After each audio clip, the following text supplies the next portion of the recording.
Hello YouTube friends, it's Barbara from Wigs and Fluff.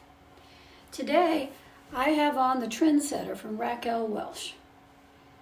So I haven't had this wig on in a couple of days and I enjoy this wig. I always love wearing it. This is one of the ones I washed a few episodes back. The Trendsetter is one of the ones I washed and it's come out really well. Today I wanted to talk to you about some styling tips with wigs. Now, when you get out of the box, the first thing you're supposed to do, of course, is shake it out. Like I've always said, shake it out and fluff it up and fluff it up and fluff it up and shake it out and fluff it up. That's a real good way to start. And then the next thing is you want to back comb as much as possible and get those fibers working. Fluff it up, fluff it up.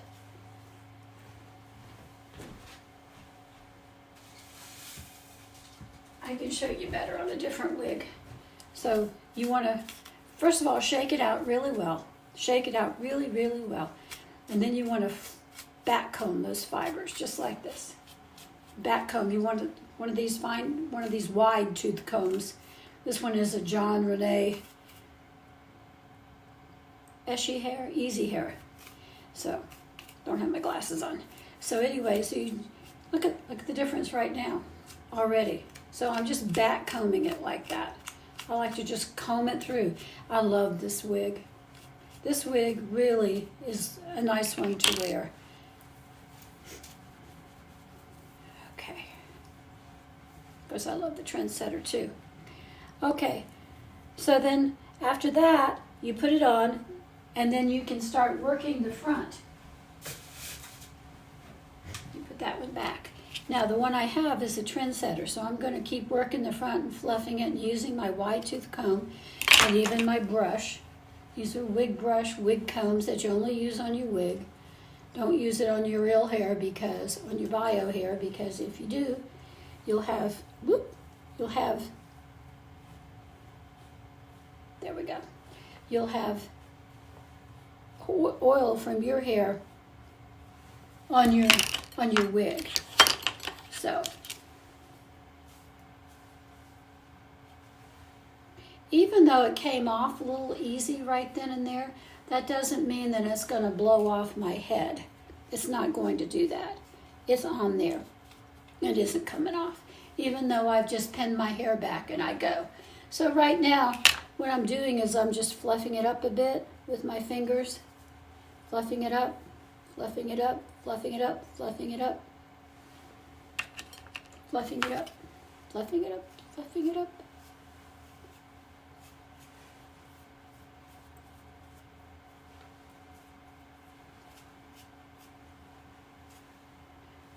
I love this Trendsetter. This is a really pretty wig, I think.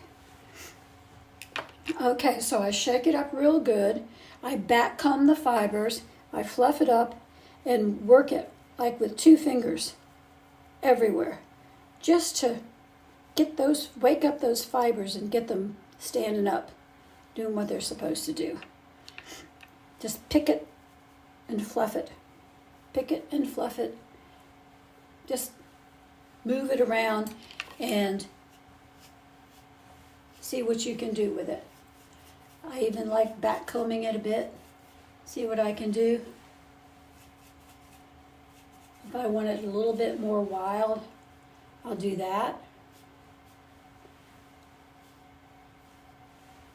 Now this one has quite a bit of permatease in it, right up in here, and I love that on me because I like the height. I need the height, and I can bring my bangs down like that to cover my forehead, which I also like to do on this wig because I have a high forehead and I like to cover that high forehead whenever possible. So it's got plenty of permatease, and I don't mess with the permatease because I like it. I really enjoy it. I think it gives me height. And this thing comes down low enough below my jaw to where it actually lengthens my face a bit. So this one's very, very nice one on me. So that's how I do it. I take it out of the box. I fluff it up and fluff it up.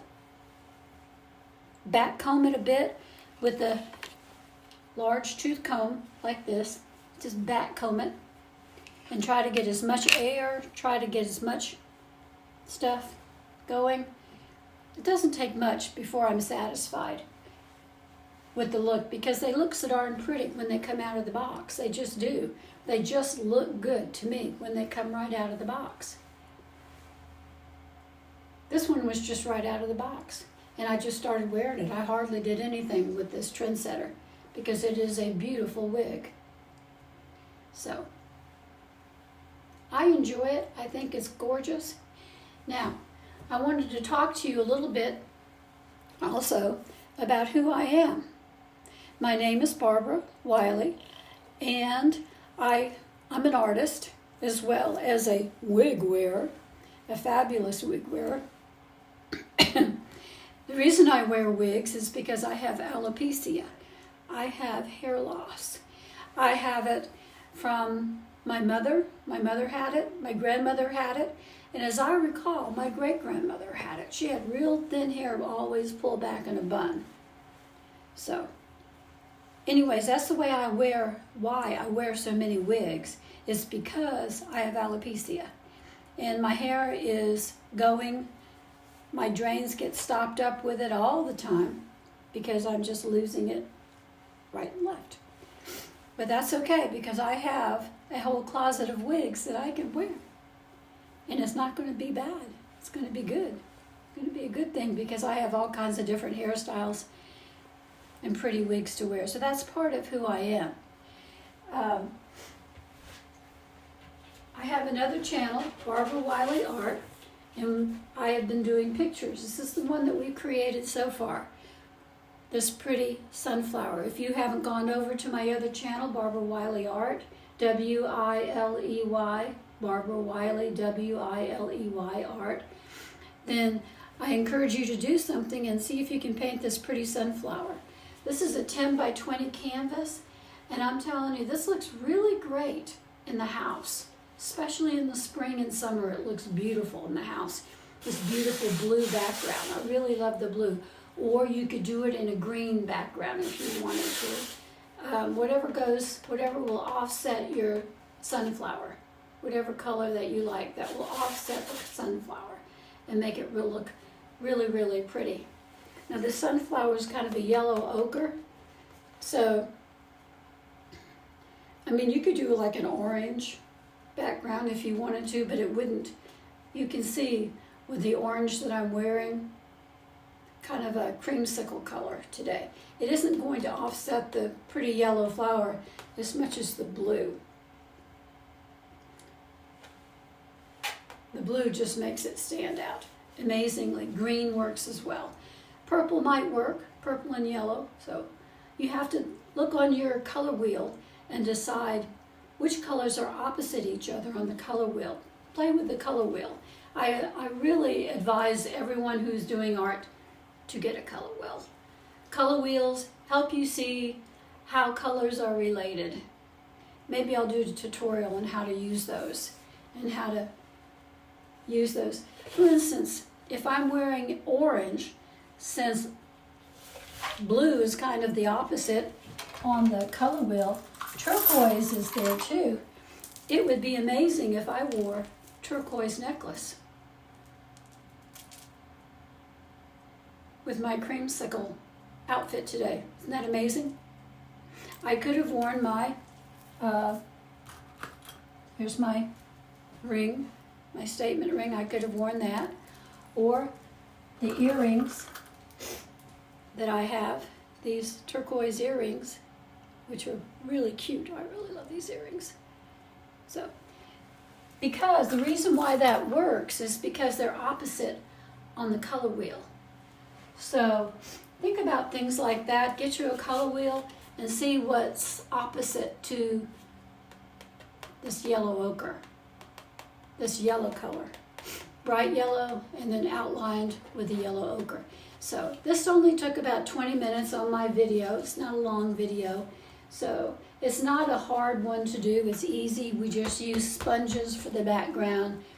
Nothing difficult. This is just a stem like you used to do when you were in chemistry class, and petals like you used to make on your notebook if you were like me and when you were supposed to be studying biology or chemistry or something like that, I would make flowers.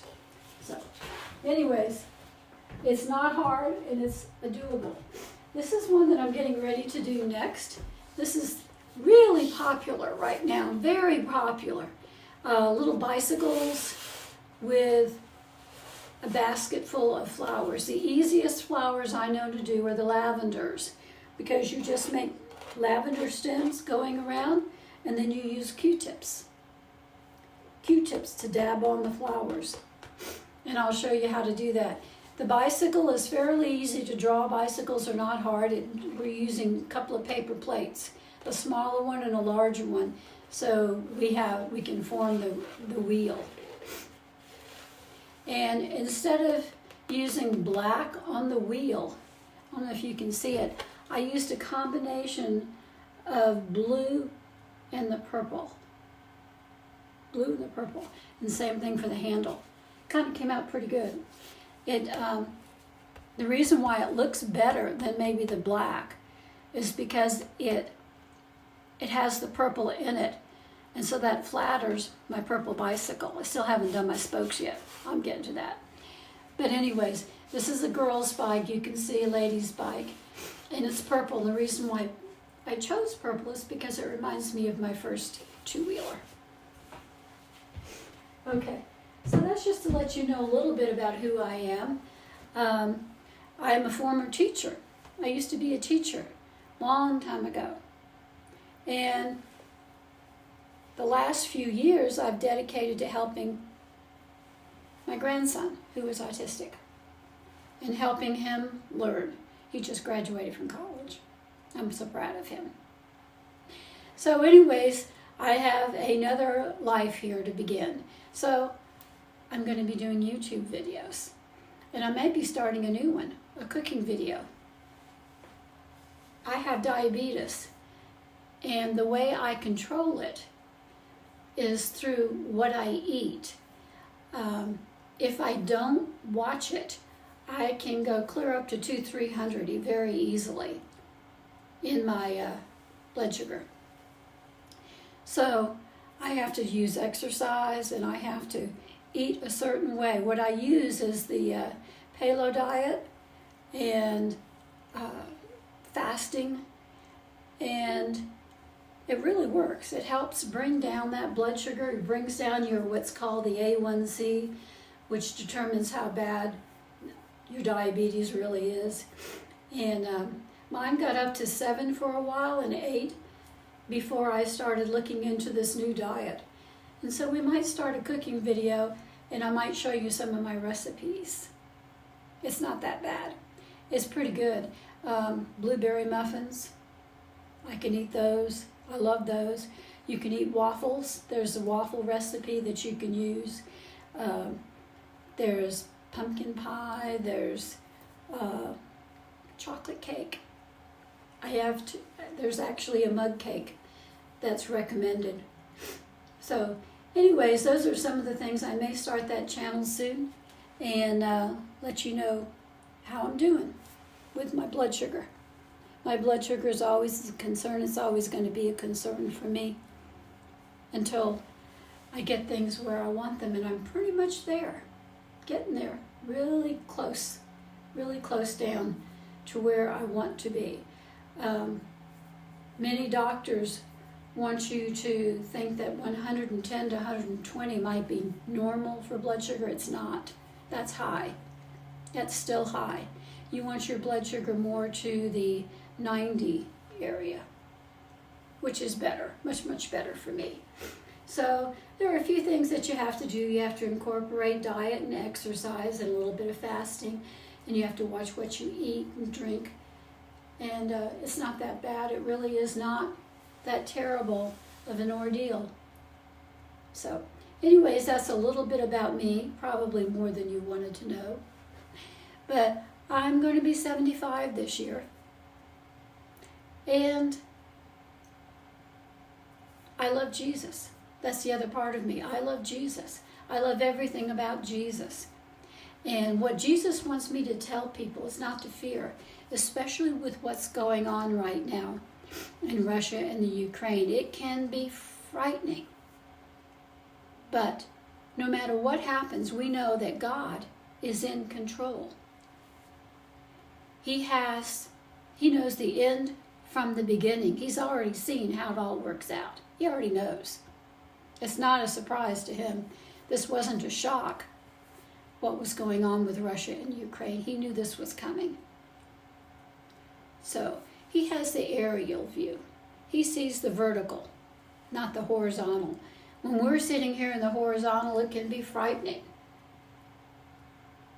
But he has the vertical view, the aerial view, so that when he looks down, he knows what all is going to go on. And you just have to trust him. You just have to trust him and pray, go to church. It helps to go to church. I promise it does help to go to church. Pray, read the Bible, and go to church. Why do we have to read the Bible?